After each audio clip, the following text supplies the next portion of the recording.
special. Find out more next time on Antiques Roadshow from New Orleans. Tonight at 7 on Arizona PBS. Explore new ideas and new worlds here on Arizona PBS, a community service of Arizona State University.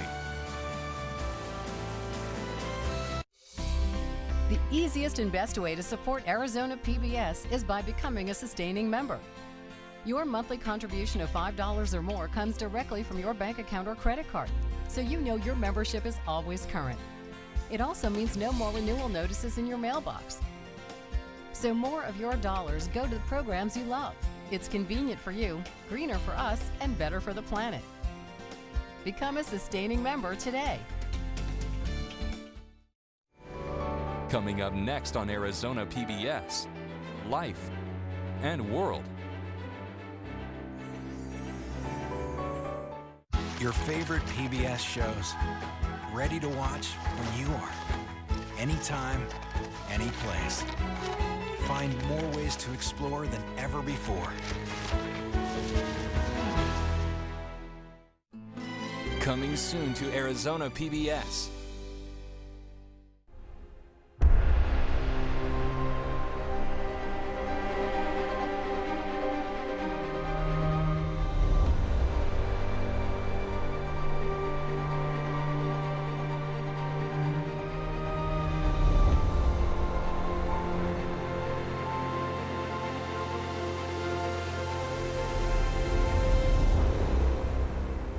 Coming this spring to Arizona PBS. Support for Arizona PBS comes from viewers like you and from Hospice of the Valley, medical, social, and spiritual care for patients nearing end of life, and support for their families. A not-for-profit community hospice, HOV.org.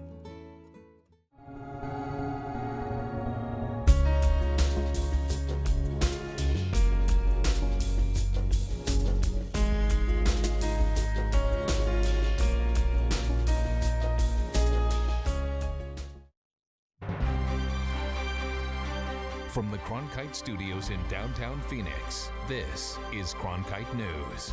President Trump unveiled his new infrastructure plan today. We take a look into what this means for everything from roads to reservoirs here in Arizona. Plus, a Valley church has given sanctuary to a man who faces deportation so that he may stay here with his sick child and pregnant wife. And today's State of the Nation's address called for unity between Washington and tribal governments. Arizona's tribal leaders are responding. Cronkite News starts now. Good evening and welcome to Cronkite News on Arizona PBS. I'm Fortessa Latifi. And I'm Chancellor Johnson. Thank you for joining us. In his State of the Union address, President Donald Trump promised a $1.5 trillion investment in the nation's infrastructure. The president released details of his plan at a White House meeting today with state and local officials, including one Arizona state senator. Cronkite News has team coverage on what the plan could mean for our state. Let's start with Shelby Lindsay in the nation's capital. I'm halfway between the White House and the Capitol, where Democrats have had a colder response to the infrastructure meeting this morning.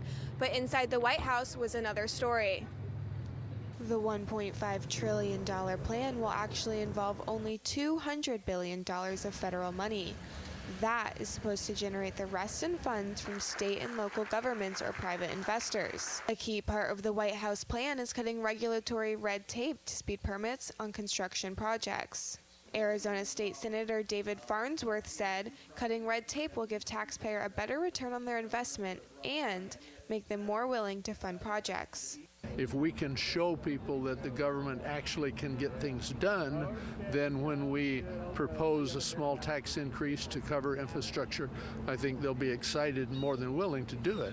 Trump said the U.S. is having a hard time getting money to rebuild its roads and bridges, and faster permitting will help attract private funds. It will speed the permit approval process from 10 years to 2 years and maybe even to 1 year.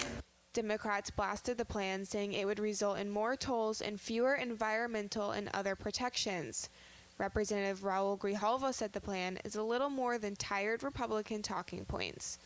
In a prepared statement, he said, Local communities, not big corporate developers who solely care about profits, should have a voice in where a road or highways should go. But Farnsworth is hopeful, saying he's already eyeing an East Valley Freeway project he hopes to move forward quickly. We have Santan Valley, which has over 100,000 people, and they're basically stranded there without a freeway. And so I'm really hopeful that we can see movement both in State Route 24 and also the north-south corridor that will connect the State Route 60 with Interstate 10.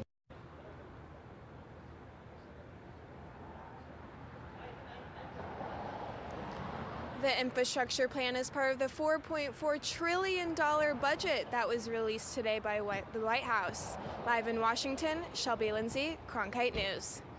From roads to reservoirs, from bridges to broadband, Trump's infrastructure plan could impact every way of life here in Arizona. Reporter Olivia Richard is tracking the state's project most in need of improvements. When it comes to infrastructure, Arizona's state ranks amongst the worst. That's according to a report released in 2015 by the Society of American Civil Engineers. The Grand Canyon State received a C rating. We use it every day, and chances are you don't even think about it. Bridges, transit, roads, and levees, all of it, all called infrastructure. Everything you do, at some point during the day, you're gonna run into infrastructure. Like when you're walking across the street or driving on the street, you have infrastructure. When you're getting a glass of water, there's infrastructure that delivers that water to you. And according to the most recent report card released by the American Society of Civil Engineers, Arizona's infrastructure could use some work. A C, I mean, for most parents, if your kids bring home a C, it's not, you're not jumping up for joy. But in context of the national report card, which was, I think, a D, we're not doing that bad relative to that. The Trump administration's proposed plan would allocate $200 billion in federal money to fix the nation's aging infrastructure using a 20-80 matching funds split, meaning 80% coming from state and private entities. And so with that being the case, that would mean we'd have to raise $40 million, or billion, excuse me, $40 billion to match the federal government contribution. So in that case, I mean, it's a pretty big hill to climb. Worlton says the state needs to make the investment. If we want to see our continued growth and being successful in attracting new business and new residents to the state, then we need to be willing to invest in infrastructure that is long-term and sustainable. We reached out to ADOT as well. The Assistant Communications Director tells us that the additional federal funding would likely speed up the projects listed in the 5-year construction program. Live in downtown Phoenix, Olivia Richard, Cronkite News. We're also looking into the budget allocation for President Trump's proposed border wall. The first stage of Donald Trump's proposed border wall in the Texas Rio Grande Valley would be 65 miles long, costing an average of $24.6 million a mile. The proposal sets aside $782 million to hire about 2,000 U.S. Immigration and Customs Enforcement officers and 750 more Border Patrol agents. Today, Trump said he didn't want to have DACA as part of the budget deal. If the Democrats want to make a deal, it's really up to them, because we want really tremendous border security, but we have to have Democrat support for DACA, and they are starting that process today. Meanwhile, a Glendale man is at the center of another immigration controversy. He was set to report to ICE today to be deported. Instead, he is taking refuge in one of the valley's places of worship. Adriana de Alba has the latest. Jesus Berrones is staying here at Shadow Rock United Church of Christ in Phoenix. It serves as a place of sanctuary for undocumented immigrants facing deportation. Yes, I have to be here. Jesus Berrones and his family have been inseparable since he entered this church. He's the father of 5 U.S.-born children. One of them, 5-year-old Jaden, is battling leukemia. He refuses to leave Dad's side, afraid that he will be deported to Mexico. His wife is 5 months pregnant.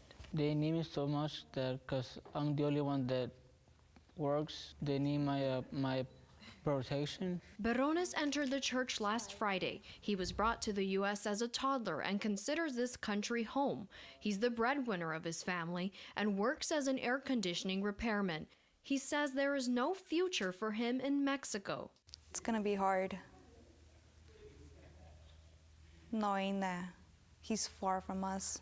Immigration Customs Enforcement typically will not enter a house of worship to arrest individuals. Berrones was arrested in 2006 for driving with a fake license and has been deported back to Mexico twice.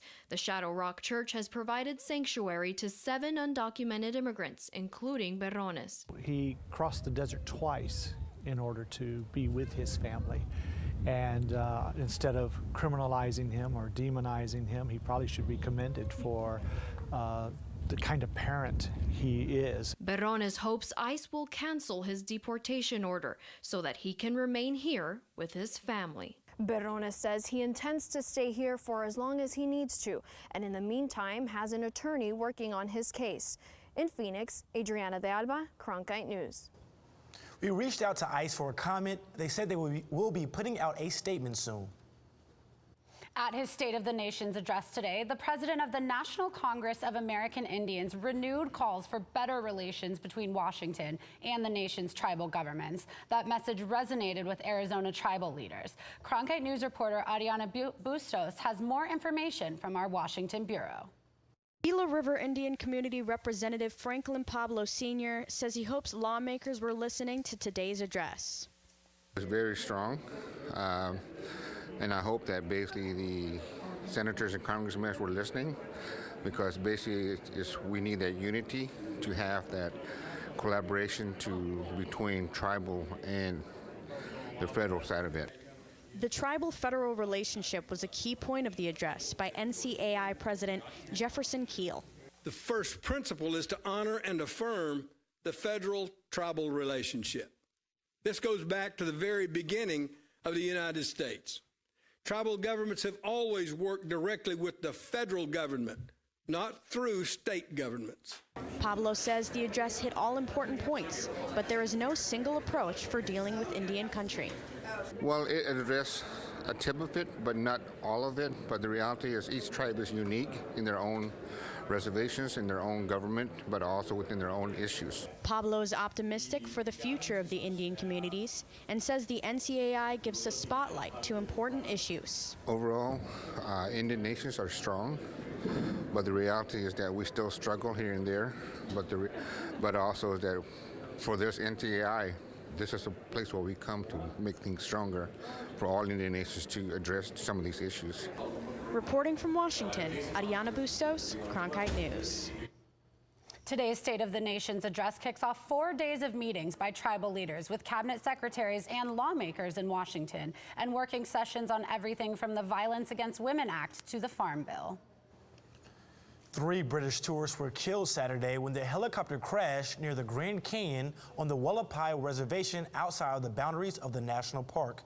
Due to extreme winds and rugged terrain, the 4 survivors involved in the deadly helicopter crash weren't able to evacuate until Sunday morning. This as crews are still trying to recover the 3 bodies. Survivors have been taken to hospitals in the Las Vegas area. Phoenix police are utilizing a system provided by the Bureau of Alcohol, Tobacco, Firearms, and Explosives. This system is helping them solve cases involving gun violence. The National Integrated Ballistic Information Network, also known as NIBIN, is a system that focuses on what happens inside of a gun.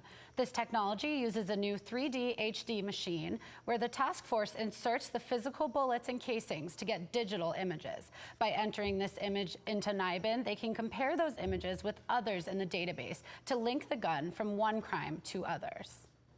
So because the technology is getting better, it's making us more efficient, it's making us more accurate, more timely, with the goal being is if we can link these otherwise unassociated events together, then we can get in front of the next shooting. We can take the guy off before there is a homicide. That's the goal. Phoenix police used this to link 9 murders together within 2 days of arresting a suspect in a series of murders between Thanksgiving and the New Year. Playtime is more than just a fun way to keep kids entertained. It's also a way to help check for developmental concerns in children. Coming up on Cronkite News, how one Valley preschool is implementing a new program to test kids for developmental delays through playtime. Plus, separation of church and state is an important issue across the nation. Why some Arizona organizations wanted to remind legislators of that at the state capitol today. I'm Judy Woodruff, anchor and managing editor of the PBS NewsHour. The journalists of tomorrow face a fast-changing media landscape, but quality news remains vitally important to our communities, our country, and our world. At ASU's Walter Cronkite School of Journalism and Mass Communication, students learn solid, reliable reporting, holding the powerful accountable, and rebuilding the public's trust. The Cronkite School and Arizona PBS, preparing the next generation for a stronger future of journalism. As journalists at Cronkite News, we report on stories that matter to you by focusing on the local impact. We dig deeper and work tirelessly to keep you informed. Live in Wickerburg. Live in Los Angeles. In Cleveland. In Washington. In Louisville. From Jerusalem. Live in Philadelphia. From around the world to right here in Phoenix. At Cronkite News, we report the facts and stick to the truth.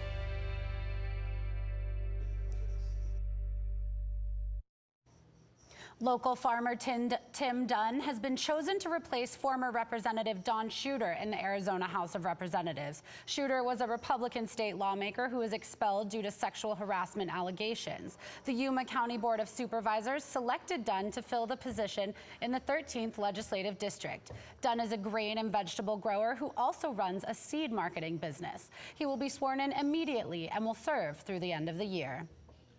Voters and organizations gathered together for Secular Day at the Capitol. The event featured lawmakers, guest speakers, and advocates who support the separation of church and state. We are an organization that exists to hire a lobbyist. We lobby in behalf of church-state separation issues. So we're looking for secular public policies. We meet with our legislators and our public officials, and specifically we're looking for them to promulgate laws that do not take specific religious beliefs into account, but benefit the whole public. To you. It doesn't have to be limited to church-state separation issues, although I do hope that... One of the bills the coalition opposes is Senate Bill 1394, which will require women to state the reason they are obtaining an abortion. Quintina says it victimizes marginalized communities by restrictive laws. Under the Individuals with Disabilities Act, all schools are required to provide services and resources to support childhood development, but one school in Phoenix is taking a different approach to screening children for developmental delays. Cronkite News reporter Megan Meyer takes us to Faith North Preschool to give us a closer look. Laughter, smiles, and playtime. All of these are in abundance here at Faith North Preschool. But the school has another mission beyond providing a positive environment for its students. It has a unique area to help check for developmental delays in students, part of the program called Arizona Find. When I was pregnant, we knew she was going to be special needs. She's missing 2 parts of her brain. When she was in the age bracket to be screened, to get her IEP started and to do all that stuff, we had her early intervention coordinator. They look up the school and they found this one, Faith North, and they thought that she'd be a really good fit here. And so this is where we started, our starting point was. The center was able to screen Tolman's daughter Cassidy during playtime because of the unique setup the school has developed in order to make the process fun. The type of data we collect in these play-based environments really help us for kids, even if they seem to be developing on an appropriate path. We can sometimes sit down with the parents and address their concerns based on what we've seen here in a way that maybe they have not have thought of before. According to estimates gathered by the Center for Disease Control and Prevention, 15% of children ages 3 through 17 have 1 or more developmental delays. That is why it is so important that schools like Faith North are providing services to help educate parents on the right steps to take. The earlier we can screen them and identify any areas of potential delay, the more we're able to provide the appropriate support and services so that later when they do come to kindergarten, they experience more success. With sessions held every other week, Faith North says it's able to screen around 100 children each year. In Phoenix, Megan Meyer, Cronkite News. Arizona State University was just one of many participants in the Pac-12 Zero Waste competition. Coming up on Cronkite News, which university will be crowned for diverting the most waste from the landfill?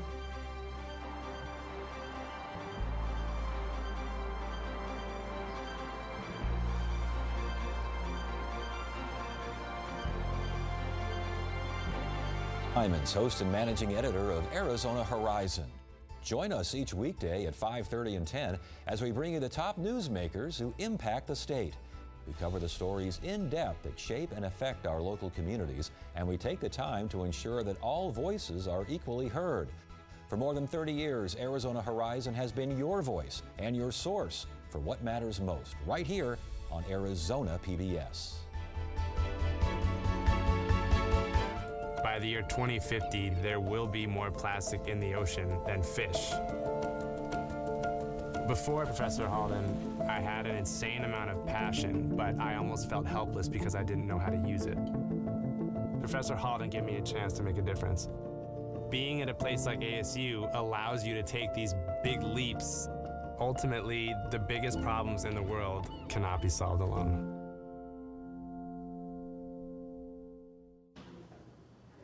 It's a different type of Pac-12 challenge with the reward of sustainability. The University of Arizona and Arizona State faced off with schools from across the western U.S. for a zero-waste event. Brooke DeGambia takes us to the winning campus.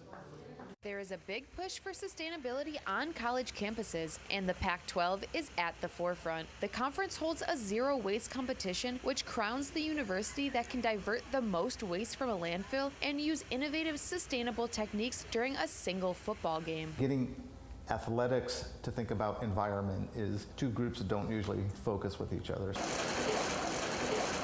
Mike Carey has judged this competition for the last 3 years while overseeing a recycle program at a local community college. He believes contests like this help address waste problems and get people thinking about ways to help the environment. I'd love to see it grow, and I like the competitive nature of it. I like them competing against each other, especially rivalry schools. USC was recently selected as the Pac-12 winner for the second year in a row. It happened during the Utah Trojans game last fall. Volunteers diverted 90% of waste while a green Recycle Man mascot walked around and engaged with fans. The band also cheered when people threw away things in the right bin. 90% is considered zero waste. It's an achievable goal.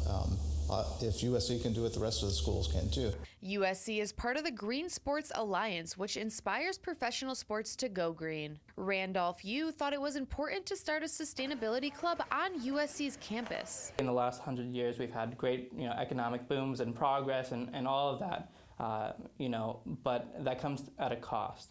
And I do believe that we need to be, more sustainable. In Los Angeles, Brooke DeGambia, Cronkite News. To help achieve its zero waste goal, ASU implemented a reusable cup program that allowed people who brought a cup to get free refills at every athletic event throughout the year.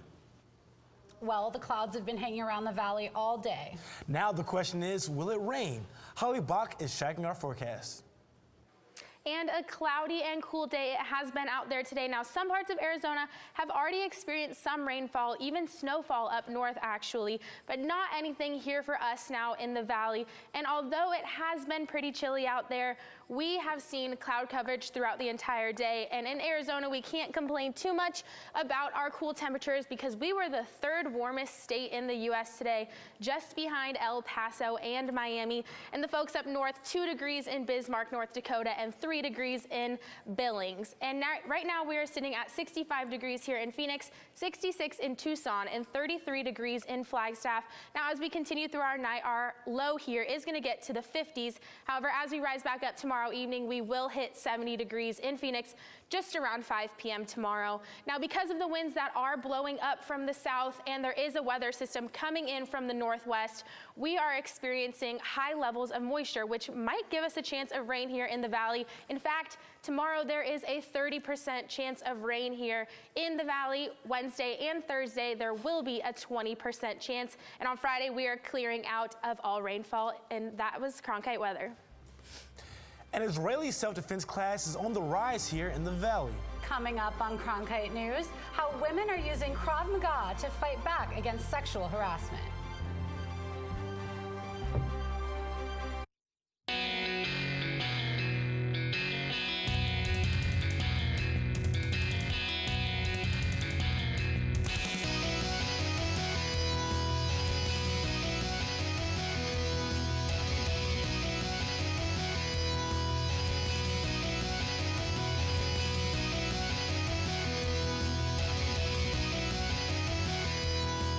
Cronkite News, weeknights at 5 on Arizona PBS. Fridays, it's at Cronkite News, your social sharing connection where you choose the news. Facebook likes and shares, tweets, retweets, and favorites. YouTube views and subscriptions. We're watching you, watch us. From our digital home at cronkitenews.azpbs.org to your television, web browser, or mobile device. Find us on Facebook, Twitter, and YouTube. Then join us for at Cronkite News, our weekly refresh, each Friday at 5 on Arizona PBS.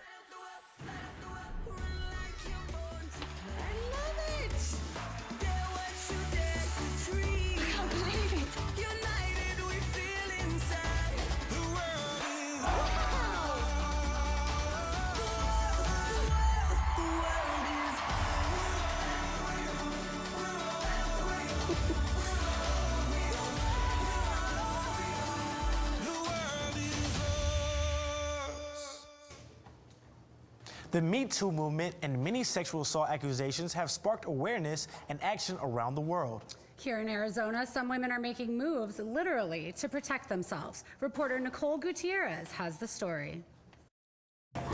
Women come in after the fact that they've been attacked. At the East Valley Krav Maga Training Center, people, specifically women, are practicing an Israeli self-defense system to not be victims of any assault. Everything that you learn is kind of broken down for you, so you try it slow, then you try it fast, then you try it with a partner.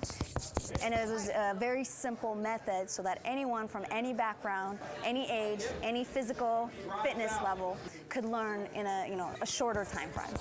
Krav Maga is a fighting system that was developed for the Israel Defense Forces. But here, it teaches students to use parts of their body in effective ways to target the most vulnerable parts of an attacker. The most common attacks on females are things like choking and bear hugging from behind. Hope Richter says it doesn't take a lot of muscle power to get out of a situation. You can actually use your body to leverage yourself out. Assault at times may derive from cultural backgrounds, according to Hope Richter. Male, in our culture, males are told not to hit women. You don't hit your classmates. And so it kind of creates this mentality where you cannot hit a woman. But then sometimes more in adulthood, in that moment of frustration, hands on the neck all of a sudden is okay. A recent poll found that 60% of women in the U.S. have been sexually harassed. Hope Richter says that although many students who've come into the class have never experienced a type of assault, for some women who have, it's important to build their confidence up. Maybe we're practicing a drill where they have to have their eyes closed and then they get attacked. Maybe take away the eyes closed portion of it and build her up from there. In Tempe, Nicole Gutierrez, Cronkite News. Cronkite News is proud to be the news division of Arizona PBS. Here's what's coming up on Arizona Horizon and PBS NewsHour. On the horizon, why more Americans are getting comfortable with the idea of self-driving cars. And we'll look at the concerns over free speech on college campuses. That's the next Arizona Horizon. I'm Judy Woodruff on the next NewsHour. With Russia's presidential election a month away, we talk with a Putin challenger. That's Monday on the PBS NewsHour.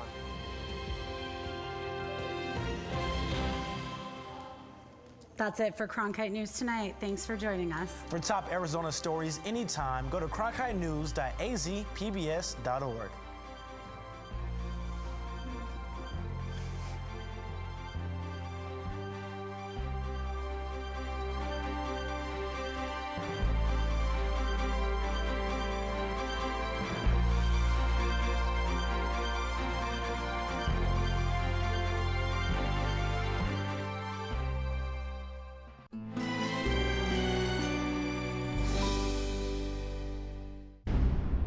We are at war, and you're the frontline troops in this war. We are seeing a growing debate about so-called warrior cops and the militarization of police. I know you for a long time, bro.